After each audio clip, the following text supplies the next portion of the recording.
Today's episode of Nature Lab is real. Our fellows are very passionate about reptiles. They are actual participants in an argument over reptiles versus amphibians. Both parties have agreed to have their disputes settled here, in our forum, the Wild Center's Court. Hello and welcome back to Wild Center Court. To catch you up on the case, you should know that months ago, museum fellow Morgan offhandedly mentioned that reptiles were superior to amphibians. That one comment has launched a ferocious debate over whether or not reptiles or amphibians are better than the other, and has rattled the Wild Center community to its core. In court today, we'll be hearing the closing remarks from both sides of the debate, and hopefully bring peace back to the Wild Center. I'm joined by Derek, champion of the pro-amphibian side of the case. Derek, can you recap your strongest points before today's closing statements? Okay, I could not let Morgan's slander against amphibians stand. Amphibians are far better than reptiles for more than a few reasons. They can go through metamorphosis, they can breathe with lungs or gills, and they can have poisonous skin. No reptilian trait challenges any of those, and I need everyone to know that. Strong feelings from the amphibian team. Morgan, you started this whole mess with your pro-reptile comments. Has your mind been changed throughout the debate? Not in the slightest. Reptiles will always prevail over amphibians for these simple reasons. Their eggs have a hard shell.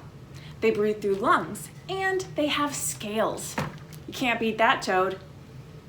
Fair points and strong feelings from both sides. Let's see if these herpetology enthusiasts can settle this debate once and for all. Derek, we're going to kick this off with your first point. And remember, let's be civil here, people. Okay, let's start with that amazing, incredible feature of biology that reptiles don't exhibit, metamorphosis. Most amphibians go through this process of cellular, biochemical, and morphological changes, literally changing their entire body in order to live on land as an adult.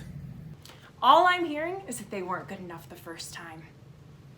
Hey, let's keep it friendly. Morgan, your point? Reptiles were born fully ready for life on land. They didn't waste all this energy metamorphosing and emerge from the egg with fully formed lungs.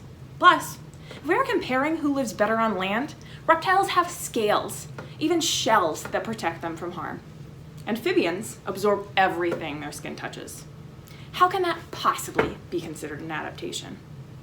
You know, if you would take just 1 second to think about amphibians' life history, you'll understand that their porous skin allows them to breathe and take up water, which is extremely useful for living in and out of water, which they do. Also, you failed to mention that even though amphibian skin may not be tough, it can be poisonous. So just, try and beat that. Okay, seems like a lot of our arguments here center around their adaptations for life on land. Morgan, can you enlighten us on why you think reptiles are better suited for land? I think a good place to start would be at the beginning of a reptile's life, with the egg. Now it's true, amphibians also hatch from eggs, but I would like to illustrate a big difference between the two. As we can see here, these eggs have a hard shell that functions to protect the young reptiles. The amphibians' eggs, however, are soft, they're squishy, and they're stuck together. It's essentially an amphibian buffet for any predator that happens to stumble upon it. Okay, that might be true, but look at turtle eggs. Snapping turtles bury their eggs in sandy soil and just leave them there.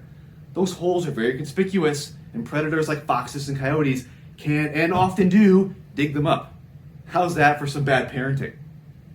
Now those were some great remarks from both sides. Would you both like to make your closing statements? Reptiles are clearly the better herpetile.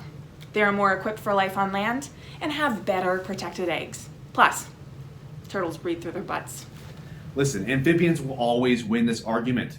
Their biological features are so unique and specialized to their environment, and lastly, they're usually indicator species, meaning their survival gives us an idea of the health of their habitats. So, thank you, amphibians. Thank you. Now it's up to you, Wild Center community. Who do you think is the better group of animals, reptiles or amphibians? Please let us know in the comments. Welcome back, naturalists. What a debate. Who can tell whether reptiles or amphibians will triumph? Your challenge this week is to head on over to the Wild Center's Nature Lab website, wildcenter.org/naturelab, and to enter the debate yourselves. So first, you'll be selecting your group of organisms, reptiles or amphibians, then taking some notes on what characteristics, adaptations, behaviors, what evidence you have to support your case. And then finally, writing a persuasive essay or having a fun mock debate with a friend or family member about which group of organisms is better. I hope you all have fun, and we'll see you again next week for another edition of Nature Lab.